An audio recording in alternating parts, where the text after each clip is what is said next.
Hello guys, welcome back to my channel. तो आज हम पढ़ने वाले हैं SKMU यूजी सेमेस्टर 5 सेशन है 23-27 मेजर 9 ज्योग्राफी का मोस्ट इंपॉर्टेंट क्वेश्चन आंसर। पहले हमने सेट 1 को देख लिया है और आज हम देखेंगे सेट 2 को। तो अगर आप चैनल पर नए हैं तो चैनल को सब्सक्राइब कीजिए, वीडियो को लाइक कीजिए और अपने फ्रेंड्स में शेयर कीजिए।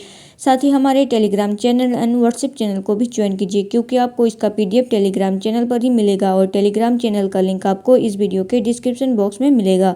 तो चलिए देर न करते हुए शुरू करते हैं और देखते हैं मेजर 9 ज्योग्राफी का सेट 2 का मोस्ट इंपॉर्टेंट क्वेश्चन आंसर।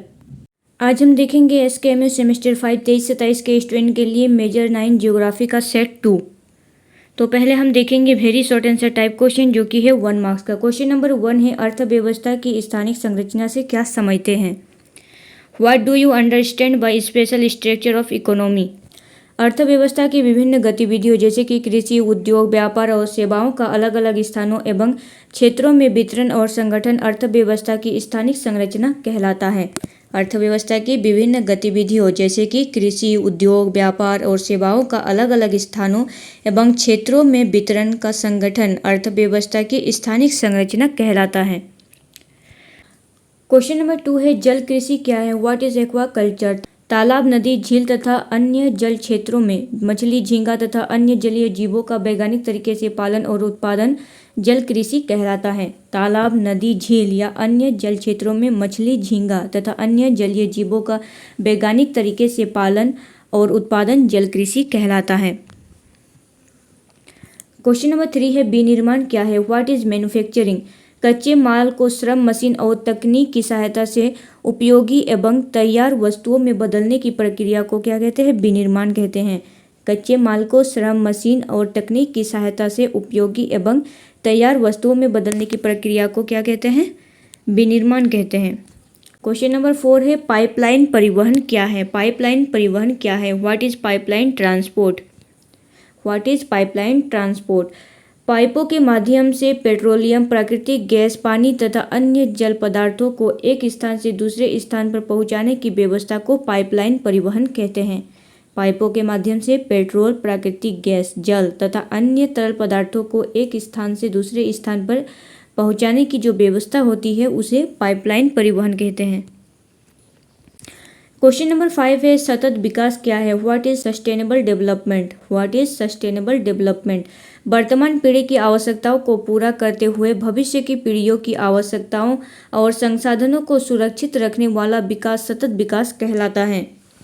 वर्तमान पीढ़ियों की आवश्यकताओं को पूरा करते हुए भविष्य की पीढ़ियों की आवश्यकताओं और संसाधनों को सुरक्षित रखने वाला विकास को क्या कहते हैं? सतत विकास, सस्टेनेबल डेवलपमेंट कहते हैं। अब हम देखेंगे शॉर्ट आंसर टाइप क्वेश्चन, जो कि है 5 मार्क्स का। क्वेश्चन नंबर 1 है, वेबर के औद्योगिक स्थानीकरण सिद्धांत की प्रमुख विशेषताओं को लिखिए। Right the main feature of Weber's theory of industrial location. Alfred weber ने औद्योगिक स्थानीकरण का सिद्धांत प्रस्तुत किया। इस सिद्धांत की प्रमुख विशेषताएं निम्नलिखित है। अल्फ्रेड वेबर ने औद्योगिक स्थानीकरण सिद्धांत का प्रस्तुत किया। पहला है न्यूनतम लागत का सिद्धांत। वेबर के अनुसार उद्योगों की स्थापना ऐसे स्थान पर की जाती है जहां उत्पादन की कुल लागत सबसे कम हो। वेबर के अनुसार उद्योगों का स्थापना ऐसे स्थान पर की जाती है, की जानी चाहिए या की जाती है जहां उत्पादन की कुल लागत सबसे कम हो। दूसरा है परिवहन लागत। उद्योग के स्थान निर्धारण में कच्चे माल को कारखाने तथा अन्य तैयार माल को बाजार तक पहुंचाने की परिवहन लागत महत्वपूर्ण होती है। उद्योग सामान्यतः वहां स्थापित होता है जहां वह लागत न्यूनतम हो। परिवहन लागत में बताया गया है कि उद्योग के स्थान परिवहन के कच्चे माल को कारखाने तक तथा तैयार माल को बाजार तक पहुंचाने की परिवहन लागत महत्वपूर्ण होती है। उद्योग सामान्यतः वहां स्थापित होता है जहां पर लागत न्यूनतम हो। तीसरा है श्रम लागत। यदि किसी स्थान पर सस्ता और कुशल श्रम उपलब्ध हो तो उद्योग उस स्थान की ओर आकर्षित हो सकता है, क्योंकि इससे उत्पादन लागत कम होती है। यदि किसी स्थान पर सस्ता और कुशल श्रम मतलब कुशल श्रमिक उपलब्ध हो तो उद्योग उस स्थान की ओर आकर्षित हो जाती है, क्योंकि इससे उत्पादन लागत कम होती है। चौथा है सामूहिकरण का प्रभाव। जब कोई उद्योग एक ही क्षेत्र में स्थापित होते हैं तो उन्हें परिवहन, श्रम बाजार और अन्य सुविधाओं का लाभ मिलता है। इसे समूहन या एग्लोमेरेशन कहा जाता है। सामूहिकरण का प्रभाव में बताया गया है कि जब कोई उद्योग एक ही क्षेत्र में स्थापित होते हैं तो उन्हें परिवहन, श्रम बाजार और अन्य सुविधाओं का लाभ मिलता है। तो इसे क्या कहते हैं? समूहन या एग्लोमेरेशन कहा जाता है। पांचवा है आदर्श स्थान का चयन। वेबर के अनुसार उद्योगपति का मुख्य उद्देश्य ऐसे स्थान का चयन करना है जहां परिवहन, श्रम तथा अन्य उत्पादन लागतों को कम करके अधिक लाभ प्राप्त किया जा सके। वेबर के अनुसार उद्योगपति का मुख्य उद्देश्य ऐसे स्थान का चयन करना है जहां परिवहन, श्रम तथा अन्य उत्पादन लागतों को कम करके अधिक लाभ प्राप्त किया जा सके। निष्कर्ष में बताया गया है कि इस प्रकार वेबर का सिद्धांत मुख्य रूप से परिवहन लागत, श्रम लागत और समूहकरण के आधार पर उद्योगों के उचित स्थान का निर्धारण करता है। इस प्रकार वेबर का सिद्धांत मुख्य रूप से परिवहन लागत, श्रम लागत और समूहकरण के आधार पर उद्योगों के उचित स्थान का निर्धारण करता है। क्वेश्चन नंबर 2 है जल कृषि का अर्थ एवं महत्व बताएं। Explain the meaning and importance of aquaculture. जल कृषि का अर्थ तालाबों, झीलों, नदियों तथा अन्य जल क्षेत्रों में मछली, झींगा और अन्य जलीय जीवों एवं पौधों का वैज्ञानिक तरीके से पालन और उत्पादन करना है। इसका आर्थिक और सामाजिक दोनों दृष्टिकोण से विशेष महत्व है। जल कृषि का अर्थ तालाबों, झीलों, नदियों तथा अन्य जल क्षेत्रों में मछली, झींगा और अन्य जलीय जीवों एवं पौधों का वैज्ञानिक तरीके से पालन करना और उत्पादन करना क्या कहलाता है? जल कृषि कहलाता है। जल में कई पौधों को भी उगाया जाता है कृषि के उद्देश्य से, जैसे कि मखाना, सिंघाड़ा, कमल का फूल हो गया, तो ये सब उगाया जाता है पौधों में। बाकी मत्स्य पालन किया जाता है और इसका आर्थिक और सामाजिक दोनों दृष्टिकोण से विशेष महत्व है। पहला है खाद्य उत्पादन में वृद्धि। जल कृषि के माध्यम से मछली और अन्य पौष्टिक जलीय खाद्य पदार्थों का उत्पादन बढ़ाया जाता है जिससे लोगों को पोषण प्राप्त होता है। जल कृषि के माध्यम से मछली और अन्य पौष्टिक जलीय खाद्य पदार्थों का उत्पादन किया जाता है जिससे लोगों को पोषण प्राप्त होता है। दूसरा है रोजगार के अवसर। जल कृषि में मछली पालन, उत्पादन, प्रसंस्करण और विपणन जैसे क्षेत्रों में रोजगार के अवसर पैदा होते हैं। जल कृषि में मछलियों का पालन किया जाता है जिससे उत्पादन, प्रसंस्करण और विपणन जैसे क्षेत्रों में रोजगार के अवसर पैदा होते हैं। तीसरा है आय का स्रोत। किसान और ग्रामीण लोग जल कृषि के माध्यम से अतिरिक्त आय प्राप्त कर सकते हैं जिससे उनकी आर्थिक स्थिति में सुधार होता है। किसान और ग्रामीण लोग जल कृषि के माध्यम से अतिरिक्त आय प्राप्त कर सकते हैं जिससे उनकी आर्थिक स्थिति में सुधार होता है। चौथा है ग्रामीण विकास। जल कृषि ग्रामीण क्षेत्रों में रोजगार और आर्थिक गतिविधियों को बढ़ावा देकर ग्रामीण विकास में महत्वपूर्ण योगदान देती है। जल कृषि ग्रामीण क्षेत्रों में रोजगार और आर्थिक गतिविधियों को बढ़ावा देकर ग्रामीण विकास में महत्वपूर्ण योगदान देती है। पांचवा है आर्थिक विकास। जलीय उत्पादों के उत्पादन और व्यापार से देश की अर्थव्यवस्था को भी लाभ मिलता है। आर्थिक विकास के अनुसार जलीय उत्पादों के उत्पादन और व्यापार से देश की अर्थव्यवस्था को भी लाभ मिलता है। निष्कर्ष में बताया गया है इस प्रकार जल कृषि पोषण, रोजगार, आय वृद्धि और आर्थिक विकास का एक महत्वपूर्ण साधन है। जल कृषि पोषण, रोजगार, आय वृद्धि और आर्थिक विकास का एक महत्वपूर्ण क्या है? साधन है। क्वेश्चन नंबर 3 है मानव विकास के प्रमुख संकेतकों का वर्णन कीजिए। Describe the major indicators of human development. मानव विकास का अर्थ लोगों के जीवन की गुणवत्ता, क्षमताओं और अवसरों में सुधार करना है। मानव विकास के स्तर को मापने के लिए मुख्य रूप से निम्नलिखित संकेतकों का उपयोग किया जाता है। मानव विकास का अर्थ लोगों की जीवन की गुणवत्ता, क्षमताओं और अवसरों में सुधार करना है। मानव विकास के स्तर को मापने के लिए मुख्य रूप से निम्नलिखित संकेतकों का उपयोग किया जाता है। पहला है स्वास्थ्य। मानव विकास का प्रमुख संकेतक स्वास्थ्य है। इसे मुख्य रूप से जन्म के समय जीवन प्रत्याशा के आधार पर मापा जाता है। अधिक जीवन प्रत्याशा बेहतर स्वास्थ्य सुविधाओं का संकेत देती है। पहला क्या है? स्वास्थ्य। मानव विकास का प्रमुख संकेतक क्या है? स्वास्थ्य है।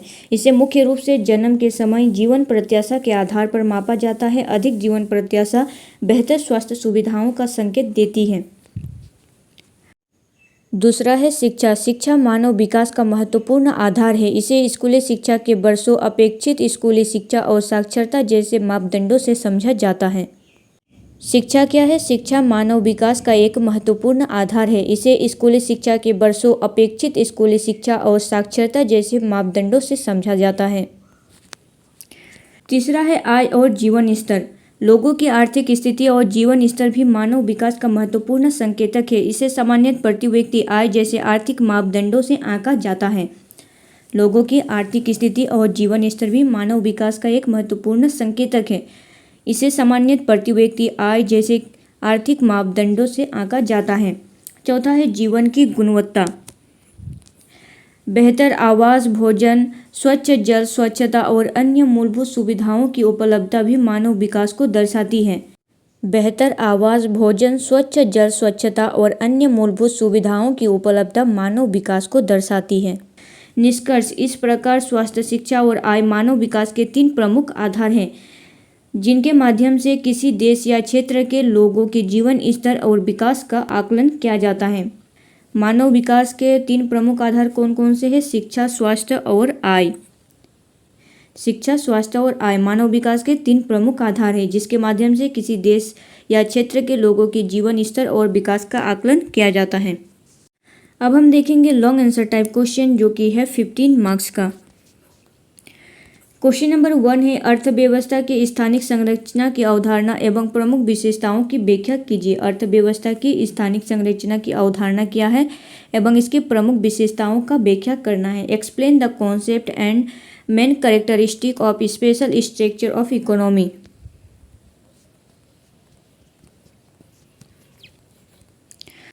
क्वेश्चन नंबर 2 है ऑगस्ट लॉस के औद्योगिक स्थानीयकरण सिद्धांत की व्याख्या कीजिए। ऑगस्ट लॉस के औद्योगिक स्थानीयकरण सिद्धांत का व्याख्या करना है। Explain August loss theory of industrial location. Question number 3 है मत्स्यन एवं वानिकी के विकास से संबंधित प्रमुख समस्याओं एवं चुनौतियों का वर्णन कीजिए। मत्स्यन एवं वानिकी के विकास से संबंधित प्रमुख समस्याओं एवं चुनौतियों का विस्तार से वर्णन करना है। Describe the major problems and challenges related to the development of fisheries and forestry.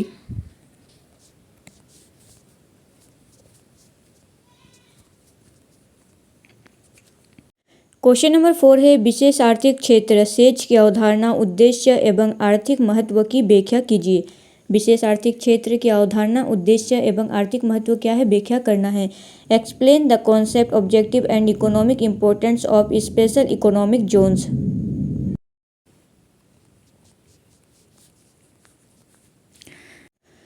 Question number 5 है सतत विकास की अवधारणा एवं आधुनिक विश्व में इसके महत्व का विस्तार से वर्णन कीजिए। सतत विकास की अवधारणा एवं आधुनिक विश्व में इसके महत्व का विस्तार से वर्णन करना है। Explain the concept of sustainable development and describe the importance in the modern world. तो ये है कुछ most important question geography set 2 का। तो अगर आपको वीडियो अच्छा लगा हो तो चैनल को सब्सक्राइब कीजिए, वीडियो को लाइक कीजिए और अपने फ्रेंड्स में शेयर कीजिए। तो चलिए मिलते हैं नेक्स्ट वीडियो में, तब तक के लिए थैंक यू। और इसका PDF आपको टेलीग्राम चैनल में मिलेगा।